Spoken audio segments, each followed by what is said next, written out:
আসসালামু আলাইকুম সবাইকে। আজকের ক্লাসে আমরা হিসাব বিজ্ঞান প্রথম পত্র প্রথম অধ্যায় অর্থাৎ হিসাব বিজ্ঞান পরিচিতি নিয়ে আলোচনা করব। এই অধ্যায় নিয়ে আলোচনা শুরুর পূর্বে প্রথমেই আমরা জেনে নেই যে এই অধ্যায়ের কোন কোন গুরুত্বপূর্ণ বিষয় নিয়ে আমরা আলোচনা করব। প্রথমেই আমরা জানব যে হিসাব বিজ্ঞান কি, গুরুত্বপূর্ণ হিসাবসমূহ, মৌলিক হিসাব সমীকরণ, হিসাব সমীকরণের বর্ধিত রূপ, হিসাবের ডেবিট ক্রেডিট নির্ণয়ের পদ্ধতি, হিসাব খাতসমূহের শ্রেণীভিত্তিক তালিকা, বিপরীত পাল্টা কন্ট্রা বা প্রতি হিসাবসমূহ, লেনদেন কি, ব্যবসায়িক লেনদেন নয় এমন ঘটনাসমূহ। সবশেষে আমরা হিসাব সমীকরণের উপর লেনদেনের প্রভাব টেবুলার বা বিবরণী ছকের সাহায্যে জানব। তাহলে প্রথমেই আমরা জেনে নেই যে হিসাব বিজ্ঞান কি। হিসাব বিজ্ঞান হলো এমন একটি বিজ্ঞানসম্মত তথ্য ব্যবস্থা প্রক্রিয়া যা নির্দিষ্ট ব্যক্তি বা প্রতিষ্ঠানের আর্থিক লেনদেনসমূহ চিহ্নিতকরণ বা শনাক্তকরণ, লিপিবদ্ধকরণ, শ্রেণীবিন্যাসকরণ, সংক্ষিপ্তকরণ, নির্দিষ্ট হিসাবকাল শেষে আর্থিক ফলাফল ও আর্থিক অবস্থা নির্ণয় এবং এগুলোর বিশ্লেষণ এর মাধ্যমে প্রতিবেদন তৈরি করে সংশ্লিষ্ট ব্যবহারকারীদের নিকট সরবরাহ করে। এখন আমরা কিছু গুরুত্বপূর্ণ হিসাব সম্পর্কে জানব। প্রথমে আমরা জানব সম্পদ। যেসব জিনিস ব্যবহারের উদ্দেশ্যে ক্রয় করা হয় এবং এগুলো থেকে বর্তমান ও ভবিষ্যৎ আর্থিক সুবিধা পাওয়া যায় তাকে সম্পদ বলে। যেমন আমার কাছে যদি হাতে নগদ 10,000 টাকা থাকে তাহলে এই 10,000 টাকা দিয়ে আমি বর্তমানেও কিছু কিনতে পারবো কিংবা ভবিষ্যতেও কিছু কিনতে পারবো, অর্থাৎ আমি বর্তমানে কিংবা ভবিষ্যতে সুবিধা নিতে পারবো। বা ধরা যাক আমার একটা দালানকোঠা আছে, এই দালানকোঠায় আমি বর্তমানেও বসবাস করতে পারবো কিংবা ভবিষ্যতেও বসবাস করতে পারবো, তাহলে এখান থেকে আমি সুবিধা পাচ্ছি, সেহেতু দালানকোঠা আমার জন্য সম্পদ। এরপরে আসে দায় হিসাব। যে সকল হিসাবে বর্তমান ও ভবিষ্যৎ সুবিধা দিতে হবে তাকে দায় বলে। যেমন এক কথায় বললে যে দায় হচ্ছে ওই সকল হিসাবসমূহ যে সকল হিসাবে আমাদেরকে বর্তমান বা ভবিষ্যতে সুবিধা দিতে হবে। ধরে নেওয়া যাক যে আমি একটা ব্যাংক থেকে 30,000 টাকার ঋণ নিয়েছি, তাহলে এই ঋণের টাকা পরিশোধ করতে হবে, মানে তাকে দিতে হবে ভবিষ্যতে কিংবা বর্তমানে তাকে এই টাকা পরিশোধ করতে হবে। যেহেতু আমাদেরকে বর্তমান বা ভবিষ্যৎ সুবিধা দিতে হবে তাই আমরা এই ব্যাংক ঋণকে আমরা দায় বলবো। তারপরে আসি মূলধন। মালিক তার নিজস্ব কোনো অর্থ বা সম্পদ বা যে কোনো জিনিস তার নিজ ব্যবসায় প্রদান করলে তাকে মূলধন বলে। সহজে বললে ব্যবসায় প্রতিষ্ঠানে মালিক কোনো কিছু দিলেই তা মূলধন। উত্তোলন। মালিক তার নিজের প্রয়োজনে ব্যবসায় হতে অর্থ বা পণ্য যে কোনো কিছু গ্রহণ করলে তাকে উত্তোলন বলে। সহজে বললে ব্যবসা প্রতিষ্ঠান থেকে মালিক কোনো কিছু নিলেই তা উত্তোলন। আয়। যে সকল হিসাব থেকে প্রতিষ্ঠানের টাকা আসে তাকে আয় বলে, অর্থাৎ যে সকল হিসাবের কারণে প্রতিষ্ঠানের টাকা বৃদ্ধি পায় তাকে আয় বলে। ব্যয়। যে সকল হিসাবের কারণে প্রতিষ্ঠান থেকে টাকা চলে যায় তাকে ব্যয় বলে, অর্থাৎ যে সকল হিসাবের কারণে আমাদের প্রতিষ্ঠানের টাকা চলে যায় বা প্রতিষ্ঠানের টাকা কমে যায় তাকে আমরা ব্যয় বলবো। এখন আমরা জানবো মৌলিক হিসাব সমীকরণ। মৌলিক হিসাব সমীকরণ হচ্ছে A = L + OE। A বলতে আমরা অ্যাসেটস কে বুঝাচ্ছি, L বলতে আমরা লায়াবিলিটিস কে বুঝাচ্ছি, OE বলতে আমরা অনার্স ইকুইটি কে বুঝাচ্ছি। অ্যাসেটস অর্থ হচ্ছে সম্পদ, যা আমরা আগে জানলাম যে যে সকল হিসাব থেকে আমরা বর্তমান বা ভবিষ্যৎ সুবিধা পাই এবং যে সকল জিনিসপত্র আমরা ব্যবহারের উদ্দেশ্যে ক্রয় করি সে সকল হিসাবকে আমরা সম্পদ বলি। এরপরে আসে দায়।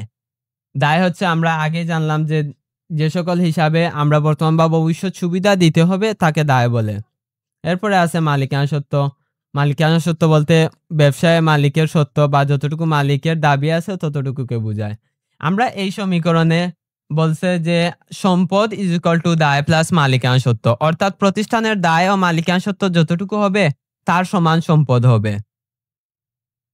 ধরে নেওয়া যাক যে আমরা একটা গাড়ির শোরুম নিলাম, গাড়ির শোরুমে আমরা 70 লক্ষ টাকার গাড়ি শোরুমে আনলাম। 70 লক্ষ টাকা দিয়ে ধরে নিলাম আমি 1 লক্ষ টাকা দামের 70টা গাড়ি কিনলাম। এখন 70টা গাড়ি দিয়ে দেখা যায় যে আমার শোরুম ভর্তি হচ্ছে না। শোরুমে আরো 30টা গাড়ি রাখার মতো জায়গা আছে। এখন যদি আমার শোরুমে জায়গা খালি থাকে তাহলে কাস্টমার ভাববে যে এই দোকানে গাড়ি কম আছে, যে দোকানে হচ্ছে যে শোরুমে গাড়ি ভর্তি আছে ওই দোকান থেকে কিনতে চাইবে বা ওই শোরুম থেকে কিনতে চাইবে।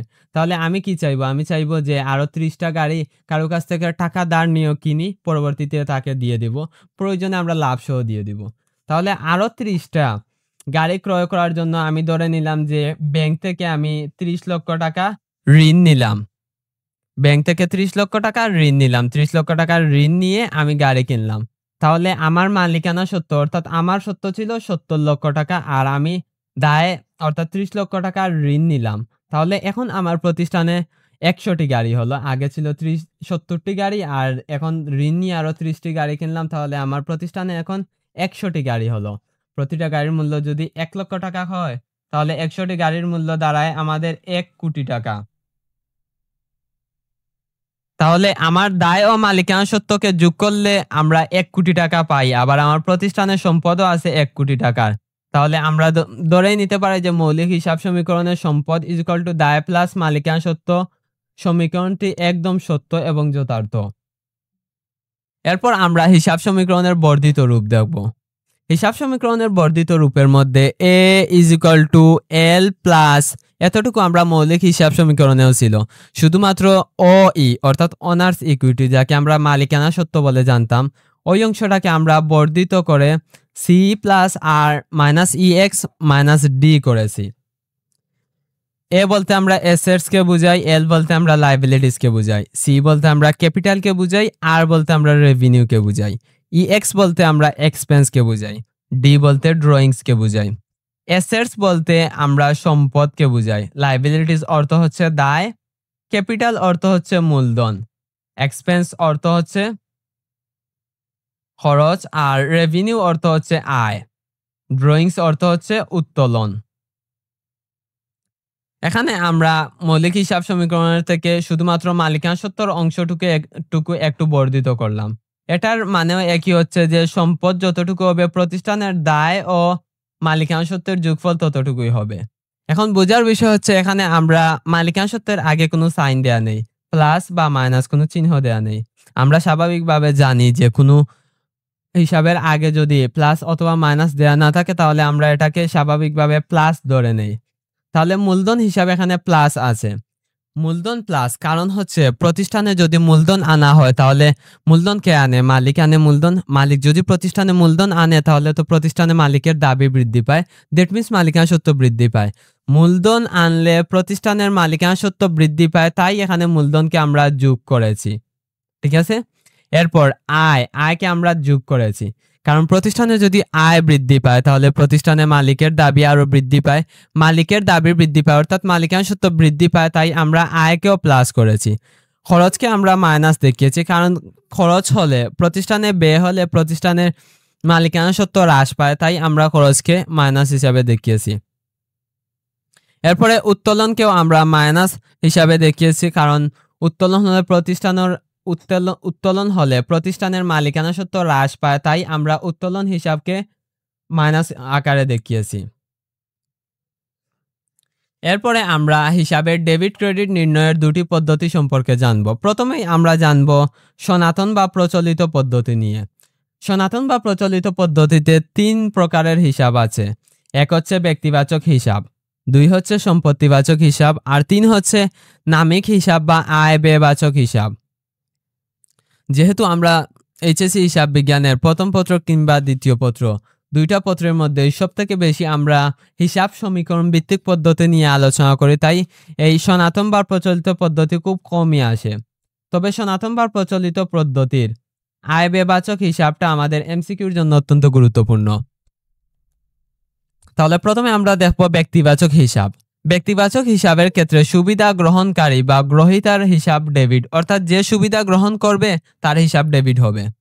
সুবিধা প্রদানকারী বা দাতার হিসাব ক্রেডিট, অর্থাৎ ব্যক্তিবাচক হিসাবে যে সুবিধা প্রদান করবে তার হিসাব ক্রেডিট। ধরে নিলাম যে জনাব রহিম করিমকে 5,000 টাকা দিলেন, তাহলে করিম সুবিধা পেলেন, তাহলে করিমের হিসাব ডেবিট হবে, আর রহিম সুবিধা দিলেন তাই রহিমের হিসাবটা ক্রেডিট হবে।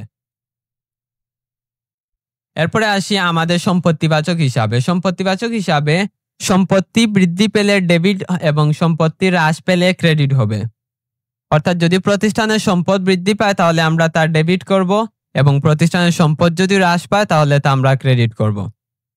নামিক হিসাব বা আয় ব্যয়বাচক হিসাবের ক্ষেত্রে ব্যয় বা খরচ হলে আমরা ডেবিট করব এবং আয় বা লাভ হলে আমরা ক্রেডিট করব।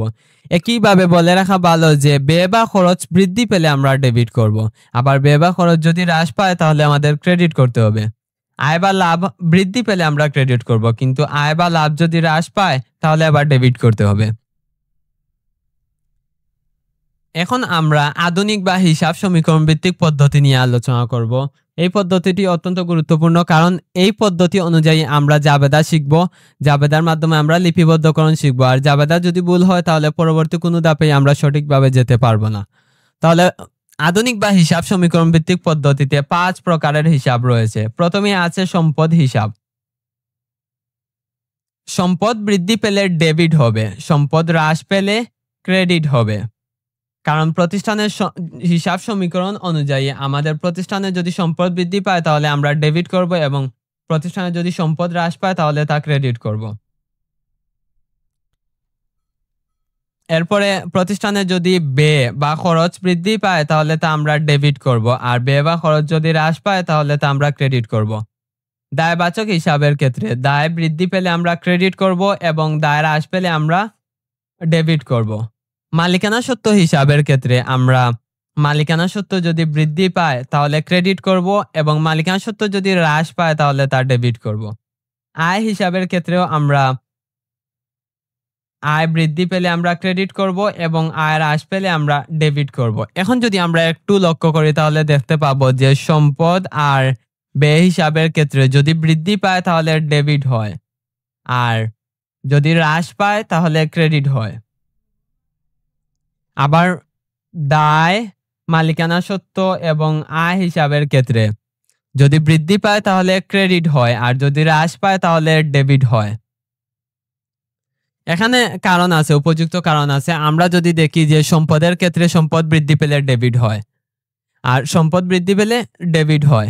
এখন আমরা যদি দেখি দায় বৃদ্ধি পেলে ক্রেডিট হয়, কারণ সম্পদ হচ্ছে প্রতিষ্ঠানের সম্পদ বৃদ্ধি পেলে ডেবিট হয়, দায় বৃদ্ধি পেলে ক্রেডিট হয়। এখানে মালিকানা সত্ত্ব যেটা আছে, মালিকানা সত্ত্বকে আমরা আন্তঃদায় বলে জানি। দায় বৃদ্ধি পেলে যেহেতু ক্রেডিট হয় তাহলে আন্তঃদায় যেহেতু এক ধরনের দায়, তাই দায়ের মতোই মালিকানা সত্ত্ব বৃদ্ধি পেলেও ক্রেডিট হবে।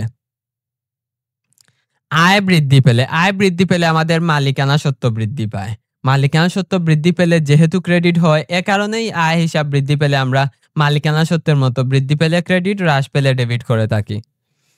ব্যয় হিসাবের ক্ষেত্রে ব্যয় যেহেতু বৃদ্ধি পেলে মালিকানা সত্ত্ব কমে যায়, অর্থাৎ ব্যয় বৃদ্ধি পেলে প্রতিষ্ঠানের মালিকের দাবি কমে যায়, মালিকানা সত্ত্ব কমে যায়। তাই ব্যয় যদি বৃদ্ধি পায় তাহলে মালিকানা সত্ত্ব কমে যায়, মানে মালিকানা সত্ত্বর বিপরীত কাজ করে ব্যয়। তাই মালিকানা সত্ত্ব বৃদ্ধি পেলে ক্রেডিট হয়, হ্রাস পেলে ডেবিট হয়। এ কারণে ব্যয়টা বৃদ্ধি পেলে ডেবিট হয়, হ্রাস পেলে ক্রেডিট হয়। অর্থাৎ সহজে বলতে গেলে যে মালিকানা সত্ত্বের বিপরীত দিকে ব্যয় কাজ করে, তাই মালিকানা সত্ত্ব বৃদ্ধি পেলে ক্রেডিট হয়, হ্রাস পেলে ডেবিট হয়। এ কারণে ব্যয় হিসাব বৃদ্ধি পেলে ডেবিট হয়, হ্রাস পেলে ক্রেডিট হয়। পরবর্তী ক্লাসে আমরা হিসাব খাতসমূহের শ্রেণীভিত্তিক তালিকা সহ অন্যান্য যে টপিকগুলো আমাদের বাকি আছে সেই টপিকগুলো শেষ করার চেষ্টা করব। পরবর্তী ক্লাস দেখার আমন্ত্রণ জানিয়ে আজকের ক্লাস আমরা এখানেই শেষ করছি। ধন্যবাদ সবাইকে।